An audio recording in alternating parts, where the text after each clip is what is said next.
Hey guys, I hope all is well. Thank you for joining me for this Truth Talk episode. In today's episode, we're going to be talking about the movies that were based on real witchcraft. But before we begin, I just wanted to remind you guys to subscribe to my second channel, Truth Network. I just dropped a new video over there and more on the way. You can find the channel tagged in the description of this video. Thank you all. Now let's get right into it.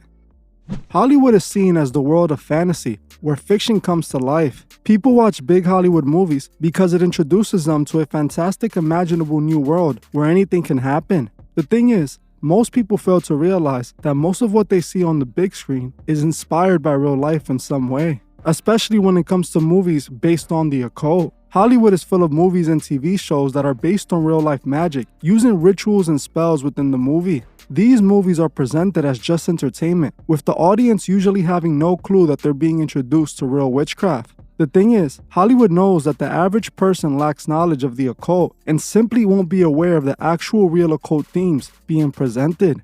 In today's episode, we will be going through some of the many movies where Hollywood put real witchcraft in scenes. Just to warn you, there will be spoilers ahead. The first movie we're going to be talking about is Practical Magic. Practical Magic is a 1998 romantic drama film starring Sandra Bullock as Sally Owens and Nicole Kidman as Gillian Owens. The two are sisters born into the Owens family of witches, who lives in a small Massachusetts town. The sisters are direct descendants to Maria Owens, who over 3 centuries ago escaped the townspeople who were trying to eliminate her for witchcraft. While growing up, Sally and Gillian, who were being raised by their witch aunts, dealt with bullying and teasing from the townspeople because they knew of the family's connection to witchcraft. Maria, who was one of the only witch survivors, actually ended up cursing herself and her family. When a lover abandons her, she casts a spell to keep herself from falling in love ever again, but it ends up cursing her entire family. The curse ends up taking out any man who tries to marry any Owens woman. This curse ends up leading to the death of the two sisters' parents, which led the girls to being taken in by their aunts. While the girls grew up around magic, watching their aunts do spells, they decided that when they got older, they weren't going to participate in magic due to the bullying they experienced. Eventually, the two sisters got older and met men who entered their lives. Sally ended up marrying a man and having 2 children after her aunt put a love spell on her so she can fall in love. Due to the curse, Sally's love interest will pass away after getting into a terrible accident. Her sister Gillian would end up meeting a man named Jimmy, who ends up mistreating Gillian. So she called her sister Sally to help deal with her boyfriend, and together they accidentally poison him. Because they weren't trying to eliminate him, they cast a spell to bring him back to life. By doing this, he gets possessed by a demon. He ends up going after the sisters, but they end up taking him out again. This leads to a detective starting an investigation on Gillian due to her missing boyfriend, who ended up being a serial killer on the run.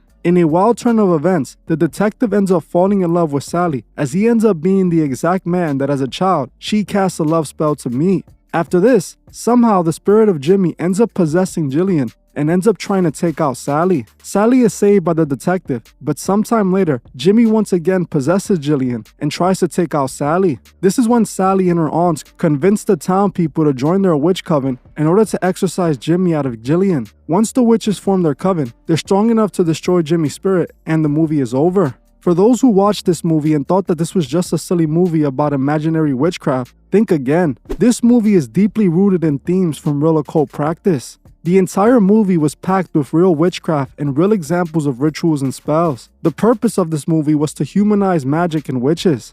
Throughout the movie, they paint the witches as the victims, being bullied by the townspeople for being misunderstood. They try to make the witches look like the good-hearted ones, while those against witchcraft are the true evil ones. The movie itself was heavily themed on the concept of love magic, an ancient form of witchcraft which is done in order to make a person fall in love with another person. It can also be used, like this movie presented, to keep people away from someone. Love magic is believed to date all the way back to 2200 BCE, as ancient tablets have been discovered in Iraq, preserving rituals of the form of magic. Love magic was also practiced in ancient Egypt. There are many spells that witches believe convince a person to fall in love with another. Witches will create amulets, charms, and potions that are believed to make people fall in love. While there are a lot of fakes practicing love magic for money because it has sort of become a business, like fortune telling, there are still many occultists out there who practice love magic, just like the step-up version of sex magic. Love magic is dangerous, as all magic has a negative price, just like we saw in the movie. In the movie, the girls' aunts cast a love spell on their nieces in order to force them to fall in love. Both of the men their nieces fall in love with end up losing their souls because of it. We also saw how they try to paint love magic as innocent in the scene where Sally performs a spell so that she could only fall in love with a man who had impossible attributes. The scene shows her as a little girl doing the spell like it was innocent and there was nothing wrong with it, when in reality, she was a child practicing occult magic. In the scene, the girls can be seen whispering amas vertas, which is a real magical phrase used during love magic spells. A moment this movie kept it close to reality was the concept of the witch bloodline. In the movie, Sally and Jillian were both a part of a long-living bloodline and were born into witchcraft.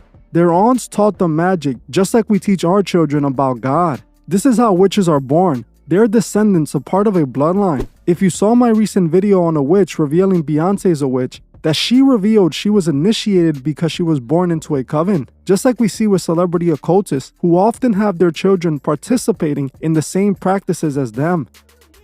Initiated. What is an initiation like? How do you know, like, okay, I'm supposed to be a witch? Like, where do you wake up and find that? Like, how do you get that? So the thing about witchcraft, huge world, so there's not one specific way like you wake up, oh, I'm a witch today. Like anybody could really get into witchcraft, but not everybody's called to be a root worker. This is something that you're really born into. For instance, my family, like my great grandmother, her mother, this is just a bloodline. I always had the power. It was up to me to decide, is this what I want to do or not want to do? Okay. So that's how I got into it. I was born, so my mom took me, I did my initiation. So it really just depends. Now some people do come into it that it's not in their bloodline.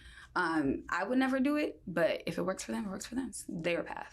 This is the reason why Masonry has a whole lodge for children. Like I've said many times before, the Masons have a lodge for boys and one for girls, and it is created to teach children about the occult and mold them to be Masons and occultists. Also, like I have mentioned before, all of the US presidents are connected or part of the same bloodline, just like the witches. They kept their occult teachings within their bloodline. Another thing this movie does a good job at showing is the price associated with using witchcraft, which is death. Since God forbids all forms of witchcraft, using it would end in a spiritual eternal death. The movie also mocks Christ with the idea that the witches can bring a man back to life with a spell. Only Jesus Christ was able to rise from the dead, but in this movie, the witches have the power to resurrect by casting a spell. Resurrection rituals, just like love magic, are an ancient form of occult magic. Occultists believe you can cast a resurrection spell if you're a trained enough witch. They believe that in order to bring someone back from the dead, they must make a sacrifice so that someone can take the place of the dead. This movie, although fiction, was based on reality and incorporated several themes of real witchcraft, just like the next movie we're going to be talking about, Hocus-pocus. Hocus-pocus is a 1993 horror comedy film starring Bette Midler, Sarah Jessica Parker, and Kathy Najimy as the Sanderson sisters. The three play witches who are obsessed with stealing the souls and youth out of children. Just like in the last movie, this movie also takes place in Massachusetts. Since I have talked about Hocus-pocus plenty of times, and I am pretty sure most of you guys have seen this movie, I will only provide a brief summary of the movie. The movie is about three witches who were stealing kids to steal their youth, to keep themselves young and living forever. They eventually steal a little girl and bring her to their home and steal her soul. This leads to the little girl's big brother finding the witches in their home stealing her soul. He tried to stop the witches, but he was too late and the little girl's life force was sucked out by the witches. The witches then turn the brother into a cat that is forced to live forever in torment. The townspeople then discover the witches and give them the rope treatment. But right before the witches perish, they would cast a spell that would allow them to be resurrected by an innocent virgin when they light the black flame candle. The cat, who is really the brother now, chooses to guard the cottage where the black flame candle is held, but eventually fails. A long time later, a boy who has moved into the town ends up lighting the candle and trying to impress a girl he has a crush on. This brings back the witches, who now must suck the souls of a child before the sun rises in order to stay alive.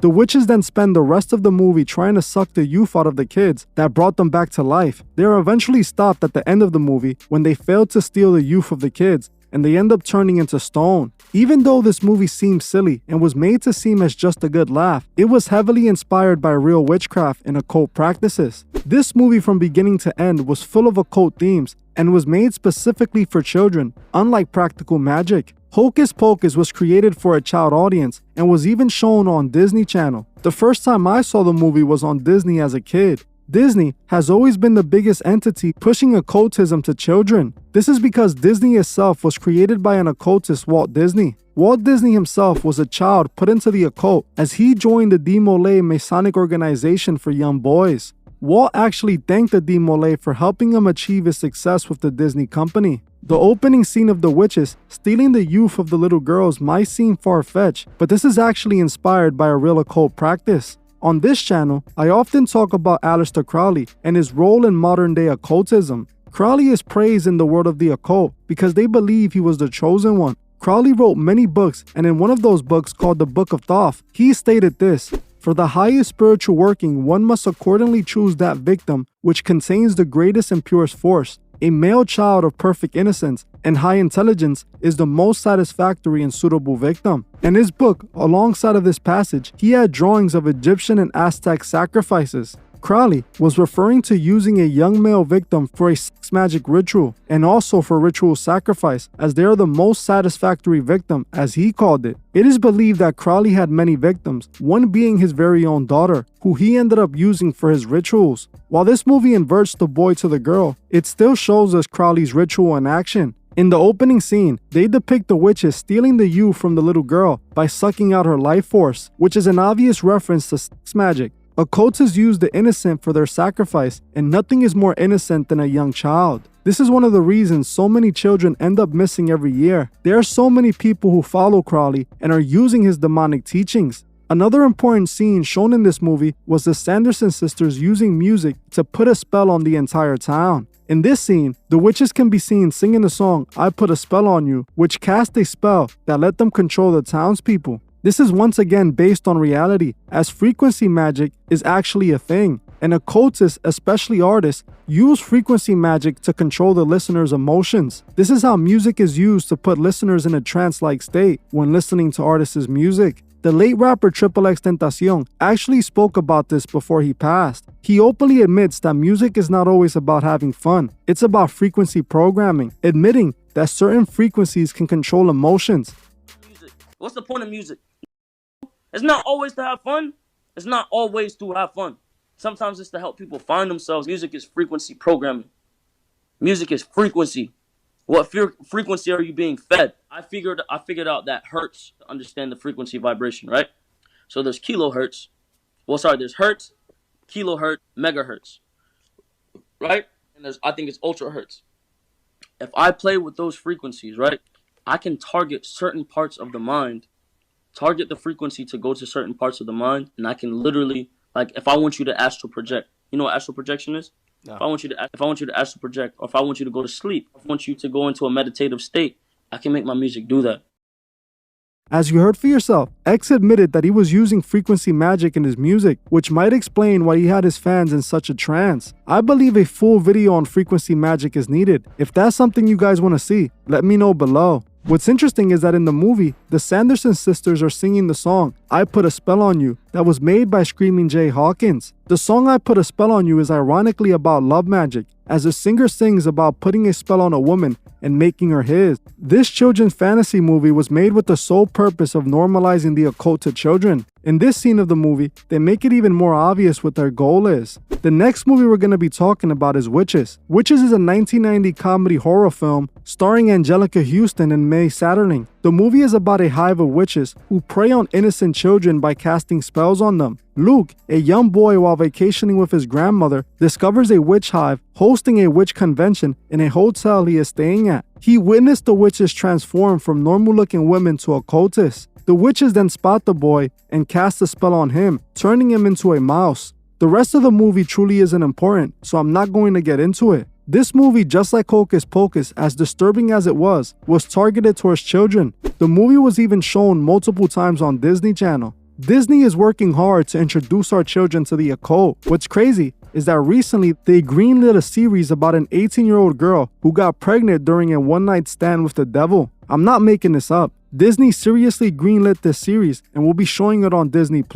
Their goal is to introduce our children to the world of the occult. Again, in this movie, we see Crowley's ideology of using children for magic rituals take full effect. In this movie, they show the witches going after a young male boy just like Crowley stated. Like we saw in Hocus-pocus, the witches are always after the children. The movie made it clear that the witches hate children, which shows why they prey on them. Another thing this movie depicted that was close to reality was how witches were presented. Most people expect a witch to look like a green monster like the Wizard of Oz depicted them. But in reality, just like this movie showed, witches tend to hide their true appearances. In the outside world, they dress like regular people and act like everyone else. When they get home, they remove the disguise and reveal what they truly are. Witchcraft has always been done in secrecy. One of the most disturbing scenes in the movie is when they're hosting the witch convention, as they already have a child to use for their rituals. This points directly to the many children that go missing and are never seen again. These types of gatherings are taking place where young kids are being used as offerings and for other rituals. These movies, while appearing like nothing more than fantasy, are directly based on real occult themes and witchcraft. It's important we pay attention to what we are watching, as this is what we are exposing our souls to. Many of these movies had examples of real spells and rituals, and so many people consumed this without even noticing. So many people let their children watch this, which is even worse, as these movies are targeted to lure children away from God into the world of the occult. These are just a few of the movies that Hollywood put real witchcraft in, but there are a few more that I didn't get into in this video. So if you enjoyed this video and would like to see a part 2, comment part 2 below. Well, that's it for this video. Thank you all for watching, and I'll see you guys in the next one.